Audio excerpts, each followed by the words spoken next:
Crown Tundra, I had such medium hopes for you.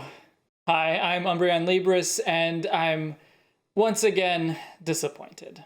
Spent about 12 hours last Friday playing through Crown Tundra and hanging out with a bunch of my friends on voice chat.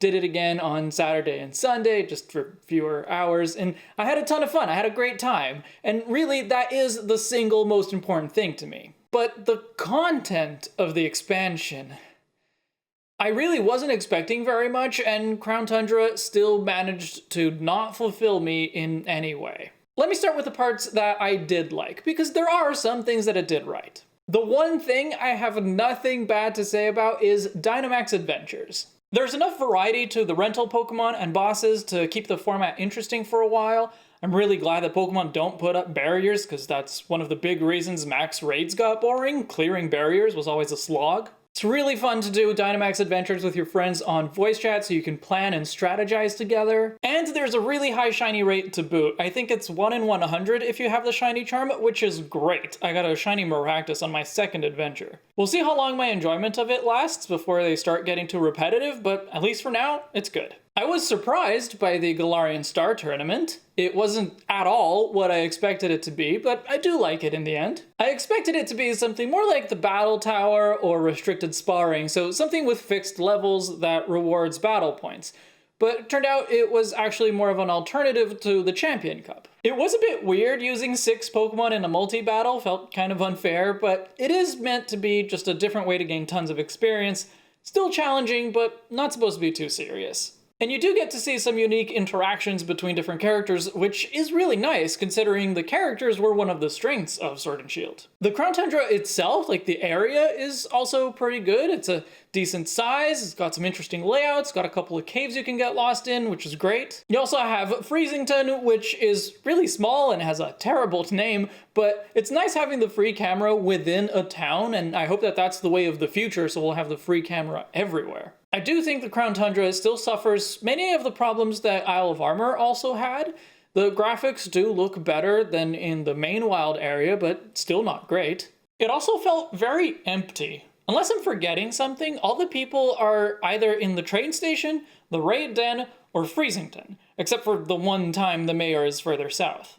I get that if you have the Wycom connected to the internet, you'll have other players populate the space, but I find that way too chaotic, and all the overworld interactions are kind of nothing, so I usually don't connect to the internet unless I have something specific to accomplish. I think if Crown Tundra, and really the Isle of Armor and the main wild area as well, I think if they had more NPC trainers for you to battle, like say once a day or something, I think that would really help.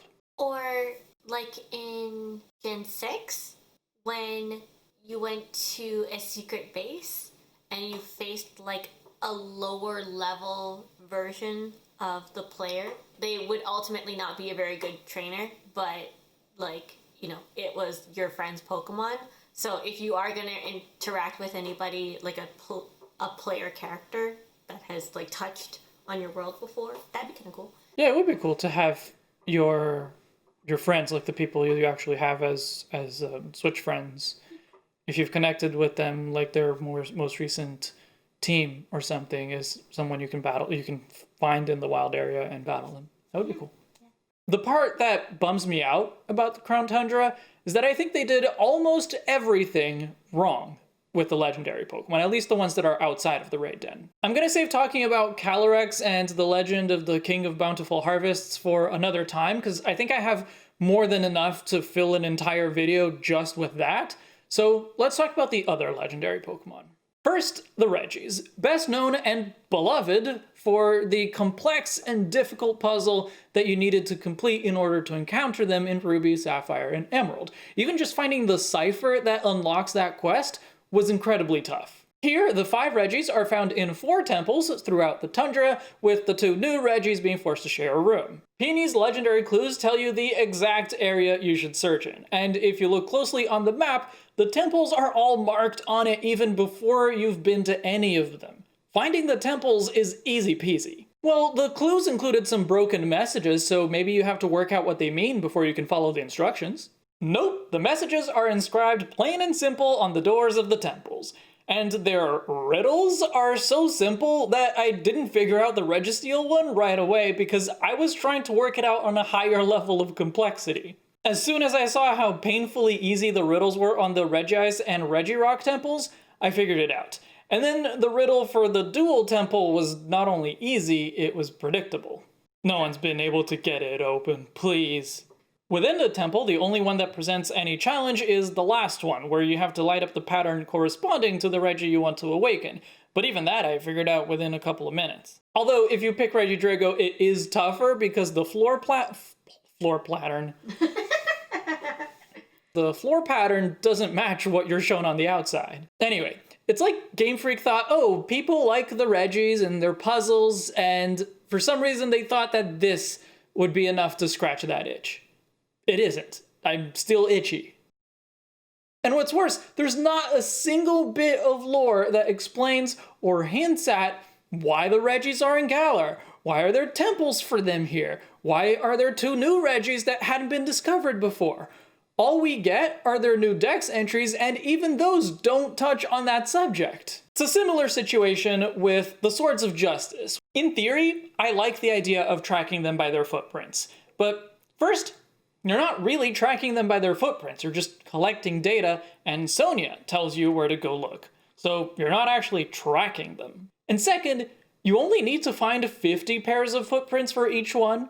There's often more than a few pairs clustered in a small area, and there's more than 50 that you could find. You can even see the extras disappearing when you reach 100%. So when you're paying attention, it's actually really easy to collect those 150 pairs of footprints. The Diglett search in Isle of Armor, with 150 Diglett spread throughout the entire Isle of Armor and often hidden well out of sight, that was significantly more difficult than this. And the reward was just a bunch of Alolan forms with good stats. Here, we're looking for legendary Pokemon that aren't native to the region as far as we know, but it's actually pretty easy.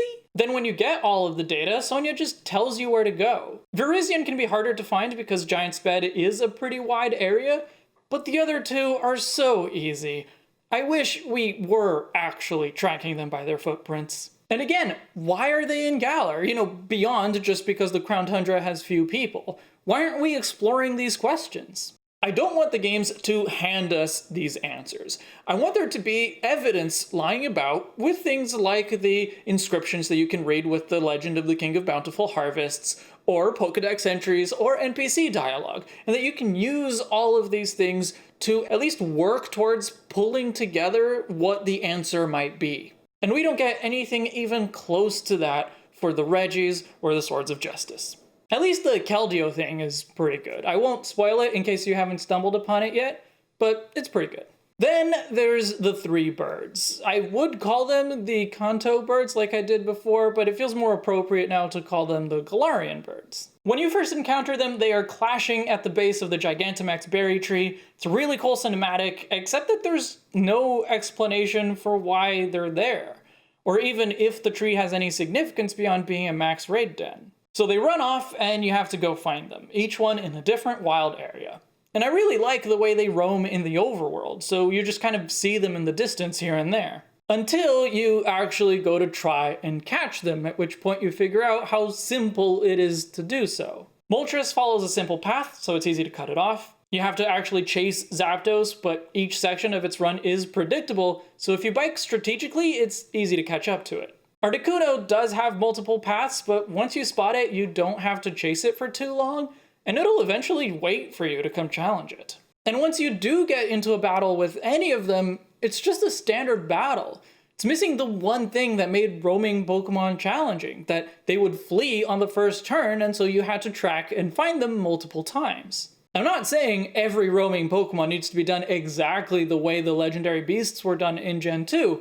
I think there's a ton of great ways that they could have done this whole roaming in the overworld thing that they were going for. Multiple encounters is just one option. The birds could roam with more random patterns that are difficult to predict. They could be roaming in the background, impossible to reach, but once a day or something they perch somewhere where you can approach them if you happen to spot them. Or they could attack you instead and catch you off guard the way that the old random encounters did. There are lots of possibilities, but the one that they chose was just too simple.